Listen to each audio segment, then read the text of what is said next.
အားလုံးပဲမင်္ဂလာပါဒီနေ့ကတော့အိမ်မှာအမြဲလိုချက်စားဖြစ်နေတဲ့ပြီးဆုံးပဲဟင်းလေးကိုချက်ပြသွားမှာပဲဖြစ်ပါတယ်အားကတော့ပဲကိုပဲနီလေးတွေတုံးထားပါတယ်အဲဆိုလို့ရှိရင်ပဲဟင်းတွေလိုအပ်တာလေးတွေအကုန်လုံးပြင်ဆင်လိုက်တော့မှာနော်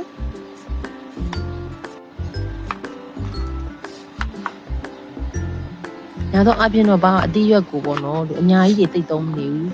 ဈေးရလေအသီးတွေကဈေးကြီးလာတယ်ပါတာပေါ့နော်အဲဆိုရင်စက်သွန်ဖြူကိုစီတက်မယ်အယောင်တင်မအနှဲငယ်ထည့်မယ်ပြီးရင်ခုနကပါလို့ပြုတ်ထားတဲ့ပဲလေးကိုတစ်ခါလေးထည့်လုံးမယ်အာလူကအနူးနည်းနည်းကြာတာမို့လို့အာလူလေးပါတစ်ခါလေးထည့်ပြီးစီတက်လိုက်ပါတယ်ပြီးရင်တော့ရေလေးနည်းနည်းထည့်ပြီးတော့ပါလို့တည်ထားလိုက်မယ်နော်အာလူလေးကလည်းနူးလာပြီဆိုလို့ရှိရင်တော့ပါတော့ခုနကလောက်ထားတဲ့ခင်းလေးတွေထည့်မယ်